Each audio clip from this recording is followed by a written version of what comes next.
ಇಲ್ಲ.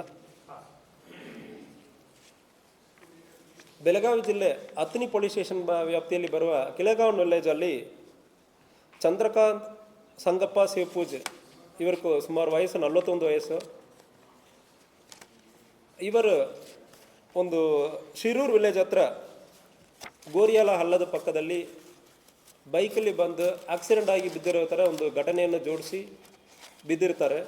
ಇದನ್ನು ನೋಡಿದ ಪೊಲೀಸರು ಗಾಡಿಯಲ್ಲಿ ಯಾವುದೇ ಸ್ಕ್ರಾಚ್ ಮಾರ್ಕ್ಸ್ನೋ ಡ್ರ್ಯಾಗ್ನೋ ಯಾವುದೂ ಇಲ್ಲ ಮತ್ತು ಗಾಯ ರೋಡ್ ಆಕ್ಸಿಡೆಂಟ್ ಗಾಯ ಥರ ಇಲ್ಲ, ಹೊಡೆದಿರೋದು ರಾಡ್ನಿಂದ ತಲೆಯಲ್ಲಿ ಹೊಡೆದಿರೋ ಥರ ಕಾಣ್ತಾ ಇದೆ. ಅಂದರೆ ಇಲ್ಲಿ ಸಸ್ಪಿಷನ್ ಮೇಲ್ಗಡೆ ವಿಚಾರಣೆಯನ್ನು ಮುಂದುವರಿಯುವ ಸಂದರ್ಭದಲ್ಲಿ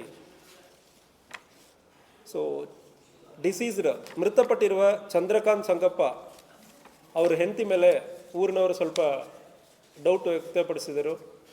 ಮುಂದುವರೆದು ವಿಚಾರಣೆ ಮಾಡುವ ಸಂದರ್ಭದಲ್ಲಿ ಚಂದ್ರಕಾಂತ್ ಹೆಂಡತಿ ರೇಣುಕಾ ಶಿವಪೂಜ್ 31 ವರ್ಷ, ಇವರ ರಿಲೇಟಿವ್ ಮಾಂತೇಶ್ ಬಸಪ್ಪ ದನಾಲೆ, ಇವರಿಗೂ ಇದಕ್ಕೆ ಹಿಂದೆ ಎಕ್ಸ್ಟ್ರಾ ಮ್ಯಾರಿಟಲ್ ಅಫೇರ್ ಇತ್ತು. ಮಾಂತೇಶ್ ಜನರಲಿ ಟ್ರ್ಯಾಕ್ಟರನ್ನು ಇಟ್ಕೊಂಡು ಕಬ್ಬು ಕಡಿಯೋದು ಗ್ಯಾಂಗ್ಮನ್ ಆಗಿ ಕೆಲಸ ಮಾಡೋ ಸಂದರ್ಭದಲ್ಲಿ ಚಂದ್ರಕಾಂತ್ ಅವ್ರ ಕೆಳಗಡೆ ಕೂಲಿ ಕೆಲಸ ಮಾಡಿಕೊಂಡಿರೋ ಸಂದರ್ಭದಲ್ಲಿ ಎಕ್ಸ್ಟ್ರಾ ಮ್ಯಾರಿಟಲ್ ರಿಲೇಷನ್ಶಿಪ್ ಡೆವಲಪ್ ಆಗಿದೆ.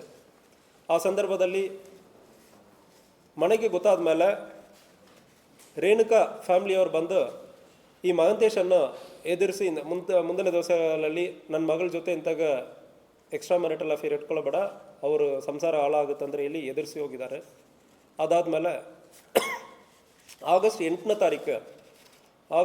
ತಾರೀಕು ಇವರಿಗೆ ರೇಣುಕಾ ಅವರಿಗೆ ಜಾಂಡೀಸ್ ಇದೆ, ಅದಕ್ಕೆ ನಾಟಿ ಔಷಧಿಯನ್ನು ತಗೊಳ್ತಾ ಇದ್ದಾರೆ.